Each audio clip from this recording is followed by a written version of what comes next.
प्रहार न्यूज़ की टीम प्रयागराज की धरती श्रृंगेरपुर धाम में आई हुई है और हमारे बीच हिस्सेदारी मोर्चा के संयोजक माननीय केवट राम धनी बिंद जी भी श्रृंगेरपुर धाम के दौरे पर हैं और आइए हम जानते हैं कि किस उद्देश्य से आप यहाँ आए हुए हैं।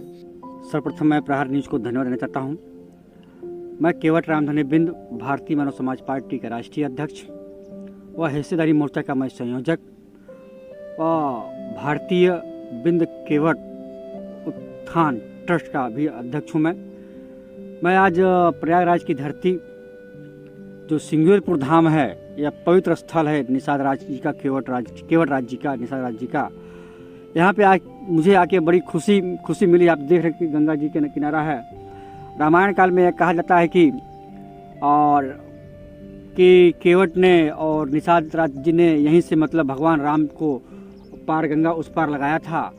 और मैं यहाँ पे अभी देखा कि श्रृंगेरपुर में यहाँ पे किले देखे गए और उस किले को देख के मन मेरा बहुत प्रफुल्लित हुआ।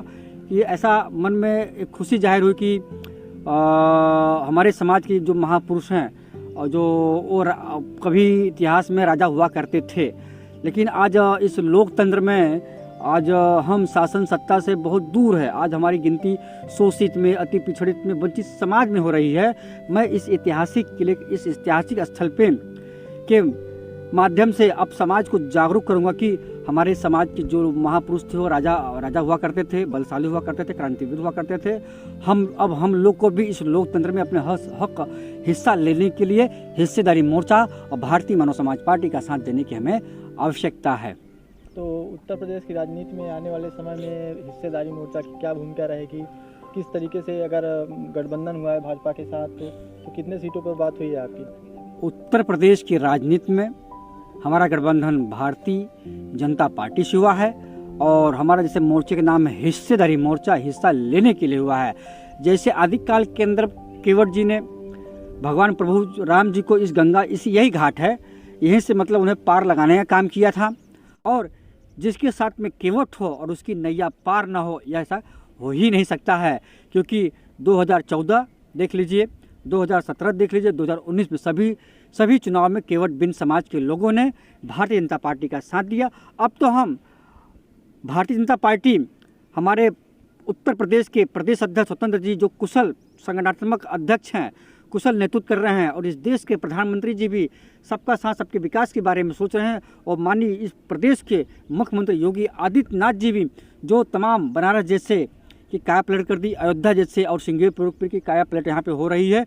और उन सभी कामों की आज चर्चा पूरे प्रदेश में हो रही है। और निषाद राज, केवट राज और बिंद समाज तन मन धन से भारतीय जनता पार्टी और हिस्सेदारी मोर्चा के गठबंधन के साथ में है। तो आपने योगी आदित्यनाथ जी को विश्व हिंदू हृदय सम्राट कहा है।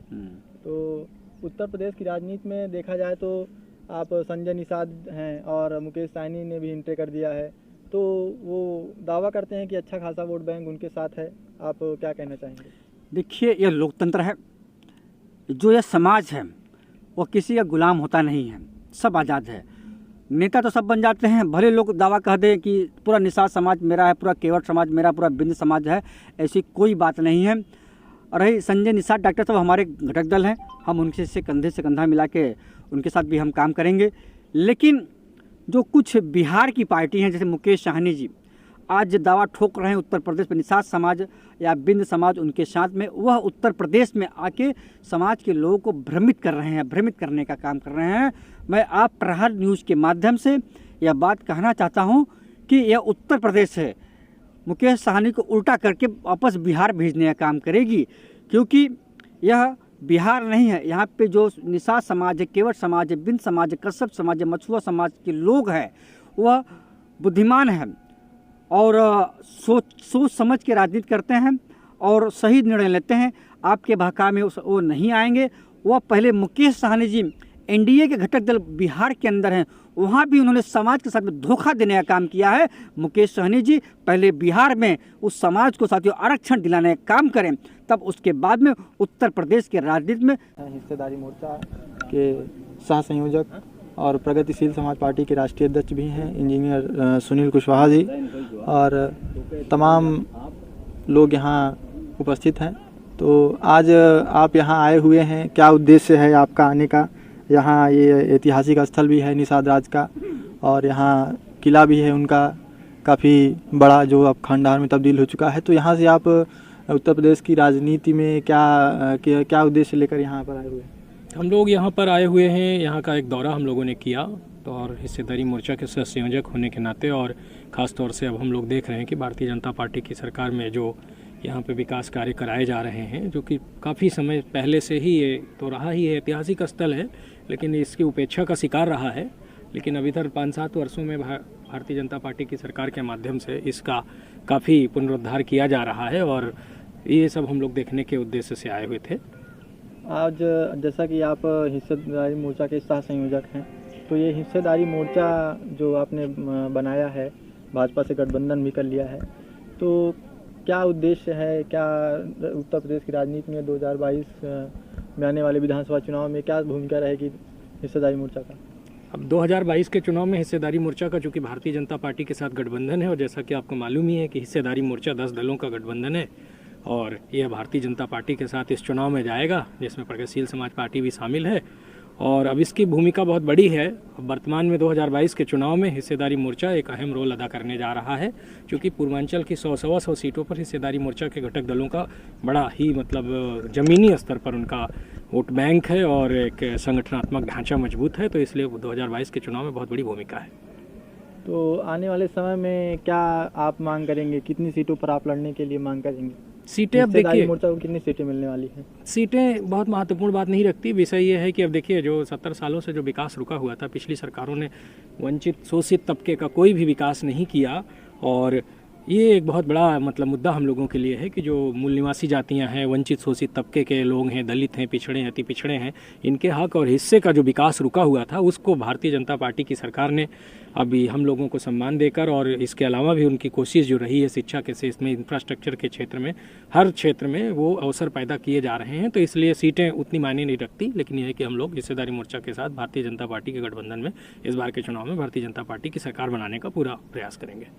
धरती जब महाराजा निषाद राज की ये धरती है, और ये इनका किला पे मैं आया हूँ, बहुत अच्छा लग रहा है मुझे, मतलब इस स्थल पे घूम के, कि हमारे जो पूर्वज थे निषाद राज, केवट राज, जो कि हजारों साल पहले वो राजा हुआ करते थे। आज जो इनकी टूटी फूटी यह चीज़ अवशेष देख के ऐसा लगता है कि हाँ, इतिहास में भी हमारे समाज के महापुरुष लोग राजा थे। आज इस चीज़ को देख के हमारे में एक मनोबल और एक क्रांति की लहर पैदा होती है कि हमें भी अपने समाज हित कल्याण के लिए मतलब कुछ करने की हमें आवश्यकता है। कि जब हमारे पूर्वज राजा हुआ करते थे, तो हम इस लोकतंत्र में अपने समाज को राजा बनाने का काम क्यों नहीं करें? इसलिए हमने भारतीय मानव समाज पार्टी का निर्माण करके और हिस्सेदारी मोर्चा का निर्माण करके शोषित और वंचित समाज को हक अधिकार दिलाने के लिए और उन्हें लोकतंत्र में हिस्सेदारी दिलाने के लिए हमने यह मोर्चा बनाया है। और आने वाले भविष्य में भारतीय जनता पार्टी के साथ गठबंधन किए और गठबंधन में जब हमारी सरकार में वापस आएंगे तो इस किले का अच्छे ढंग से सुंदरीकरण कराया जाएगा। और हाल में ही जो भारतीय जनता पार्टी की सरकार में अभी बगल में ही मतलब निषाद राज पार्क का निर्माण किया जाए। निषाद राज का यह किला है, और यहाँ पर तमाम तरीके से देख सकते हैं आप। पुराना किला जो था वो लगभग 2000 साल पुराना किला है। इसमें तमाम तरीके से अब लगभग स्थलों में हम देख रहे हैं, तमाम लोग उपस्थित हैं, तमाम लोग देखने आए हुए हैं। और इसी बीच हमारे बीच उपस्थित हैं भाजपा हिस्सेदारी मोर्चा जो गठबंधन है उसके सह संयोजक इंजीनियर सुनील कुशवाहा जी। सर, आप यहाँ पर उपस्थित हुए हैं। और निषाद राज का किला है और तमाम ऐतिहासिक स्थल यहाँ पर है, और हम लोग यहाँ देख रहे हैं कि किस तरीके से पुराने समय में जो आज के दौर है और वो एक दौर था कि कितनी उन्नत चीज़ें थी उस दौर में भी। और जो मूल निवासी है और जो निषाद है, जो इसी तरीके से तमाम आप देखते होंगे बौद्ध के जो स्मारक हैं और तमाम तरीके के चीज़ में देश में ये पुरातत्व विभाग के द्वारा खोजी गई हैं, ये उपस्थित हैं। तो उसी तरीके से निषाद राज का किला जो देख रहे हैं हम लोग, यद्यपि कि ये काफ़ी पुराना और खंडहर के रूप में तब्दील हुआ है, फिर भी इसकी जो उत्कृष्ट कला का नमूना है उस समय, ये एक बहुत ही मतलब ऐतिहासिक महत्व की बात है। राजा केवट जी ने भगवान राम को यहीं से पार कराया था गंगा जी। वो एक वही स्थान है जहाँ पे आज हम लोग यहाँ खड़े हैं। और आज हम लोगों के घूमने का पर्पज़ यहाँ नहीं था, हम लोग यहाँ एक दौरे के तौर पर आए थे देखते हैं यहाँ पे क्या क्या चीज़ें हैं और विकास की क्या योजनाएं वर्तमान सरकार या पुराने सरकार के द्वारा